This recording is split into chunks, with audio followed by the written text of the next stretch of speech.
दोस्तों, आज की कहानी की ओर बढ़ने से पहले अगर आपने हमारा चैनल सब्सक्राइब नहीं किया है तो कर ले और वीडियो को लाइक शेयर जरूर कर दें। कभी कभी सच्चाई आस्था से ज्यादा डरावनी होती है, और खासकर तब जब वो मंदिर अब पूजा का नहीं, श्रापों का घर बन चुका हो।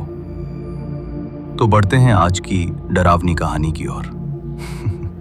दोस्तों, मेरा नाम शिवम है और मैं एक फोटो जर्नलिस्ट हूँ। 2 साल पहले एक असाइनमेंट के सिलसिले में मुझे राजस्थान के एक सुदूर गांव कालारामपुर जाना पड़ा। वहाँ एक प्राचीन मंदिर था जिसके बारे में कहा जाता था कि वो शापित है और लोग उसे भैरवी देवी का मंदिर भी कहते थे, लेकिन कोई वहाँ जाता नहीं था। और यही बात का पता करने के लिए मेरे अंदर की जिज्ञासा जल चुकी थी। अब जब मैं वहाँ पहुँचा तो मैंने देखा कि गांव के बाहर ही वो मंदिर था, एक टीले पर स्थित और झाड़ियों में छिपा हुआ।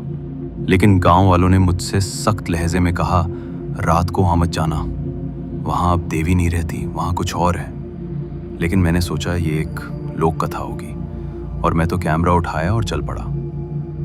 अब शाम के ठीक बाद जैसे ही मंदिर की सीढ़ियों पर कदम रखा तभी मेरी सांसें धीमी पड़ गईं और न जाने क्यों ऐसा लग रहा था कि हवा में कुछ सड़ चुका हो। चारों ओर पेड़ झुके हुए थे, मानो किसी अदृश्य शक्ति ने उन्हें दबा रखा था।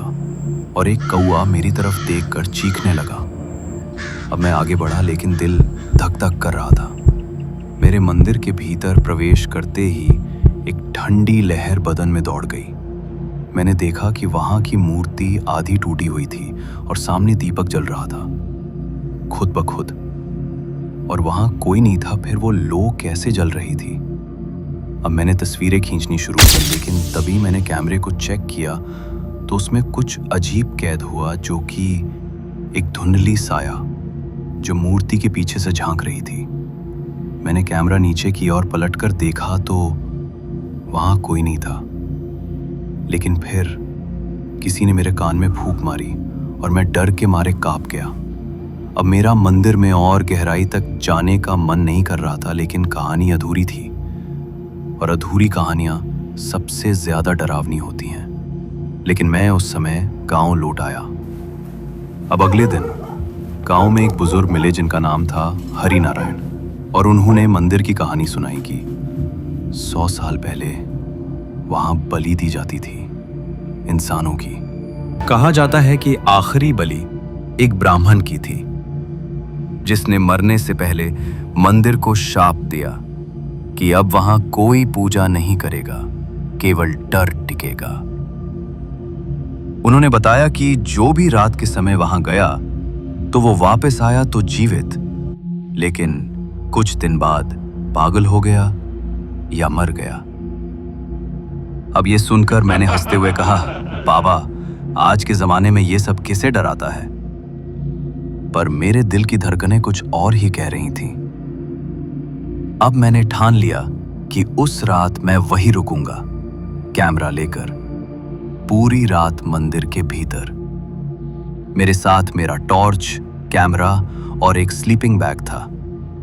अब शाम होते ही गांव वालों ने कहा, अगर कुछ अजीब हो तो भाग आना, वहां रुकना मत। अब रात के ठीक 11 बजे मैंने मंदिर में प्रवेश किया, लेकिन बाहर झिंगुरों की आवाजें और उल्लू की चीखें माहौल को भयानक बना रही थीं। और मंदिर के भीतर घुप अंधेरा था, लेकिन कैमरे की नाइट विजन से मैंने सब रिकॉर्ड करना शुरू किया। करीब आधा घंटा कुछ नहीं हुआ। मैं निश्चिंत होने ही वाला था कि अचानक मंदिर की दीवारें थरथराने लगी और वहां जल रहा दीपक बुझ गया। लेकिन हवा का कोई झोंका नहीं था, मानो सब कुछ जैसे अचानक ठहर गया हो। दीवारों पर उभरे पुराने चित्र अचानक चमकने लगे और उनमें से एक चित्र धीरे धीरे हिलने लगा, जैसे किसी ने उसमें से झांक कर मुझे देख लिया हो। तभी मेरी रिकॉर्डिंग डिवाइस ने एक ध्वनि पकड़ी, तू भी बरी बनेगा। तभी मैंने मुड़कर देखा तो कुछ नहीं था, लेकिन मेरी सांसें तेज हो चुकी थीं। अब मैं भागना चाहता था, लेकिन जैसे पांव जमीन से चिपक गए हों। तभी मूर्ति के पास से एक साया निकला, काला, लंबा और आंखों में जलते अंगार, और वो मेरे पास धीरे धीरे आने लगा। ये देखकर मैंने चीखना चाहा, लेकिन आवाज नहीं निकली। मैंने कैमरा उसकी ओर घुमाया, पर स्क्रीन पर केवल एरर लिखा आने लगा। फिर बिजली सी चमकी और वो साया गायब हो गया। लेकिन जैसे ही मंदिर की सीढ़ियां पार की, किसी ने मेरी पीठ पर झपट्टा मारा और मैं गिर गया। और जब मैं मुड़ा तो कोई नहीं था, लेकिन मेरी कमीज फटी हुई थी और पीठ पर नाखूनों के निशान थे। अब मेरी हिम्मत से मैं गांव लौटकर बेहोश हो गया और 2 दिन तक मुझे बुखार रहा। जब होश आया तो कैमरा साथ नहीं था, लेकिन मेरे कमरे की दीवार पर वो ही काली आकृति उकेरी हुई थी जो मैंने मंदिर में देखी थी। अब मैंने वो गांव छोड़ दिया, लेकिन रातों को नींद नहीं आती और हर रात एक सपना आता, मैं उसी मंदिर में बंद हूं और कोई मेरी बलि दे रहा है। वही भैरवी देवी का मंदिर और वही आग की आंखें। अब 1 महीने बाद मुझे दिल्ली में एक फोटोग्राफी शो में बुलाया गया। जब मैंने वहां अपनी पुरानी फोटोज की फाइल चेक की तो मंदिर की कोई तस्वीर नहीं मिली, लेकिन एक ब्लैक स्क्रीन वीडियो मिला जिसमें वही आवाज थी, तेरी बारी है। मैंने उस वीडियो को डिलीट करना चाहा, पर फोल्डर ही लॉक हो गया। हर दिन कंप्यूटर ऑन करते ही स्क्रीन पर वही मूर्ति नजर आने लगी, टूटी हुई, लेकिन आंखों से खून टपकता हुआ। पर मैंने मंदिर की कहानी इंटरनेट पर ढूंढनी चाहिए, लेकिन वहां ऐसा कोई मंदिर दर्ज ही नहीं था। काला रामपुर नाम का कोई गांव नहीं मिला। मैं हैरान था कि फिर मैं कहां गया था। मैं एक पंडित जी से मिला तो उन्होंने कहा, तुमने सिर्फ मंदिर नहीं छेड़ा, तुमने उस आत्मा की नींद तोड़ी है जो अपने अगले शिकार की तलाश में थी, और अब वो तुम्हारे पीछे है। अब मैं हर दिन डर के साए में जीता हूं और रात में मेरे घर के दरवाजे अपने आप खुलते हैं, बत्तियां बंद हो जाती हैं और कभी कभी कान में वही धीमी आवाज आती है, तू भी बलि बनेगा। और चेकअप के लिए एक बार मैं डॉक्टर के पास गया तो उन्होंने कहा मैं मानसिक भ्रम में जी रहा हूं।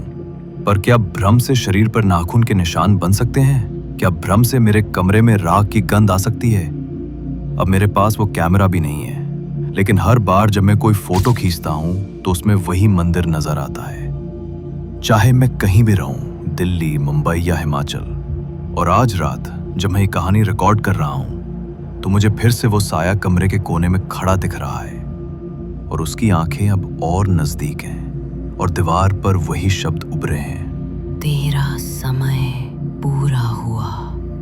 अगर कल सुबह मैं जिंदा ना रहूं तो मेरी ये रिकॉर्डिंग उस शापित मंदिर की आखिरी गवाही होगी। और अगर आप कभी उस गांव के नाम को सुने तो वहां मत जाना, क्योंकि कुछ मंदिर पूजा के लिए नहीं बल्कि श्रापों के लिए बनाए जाते हैं।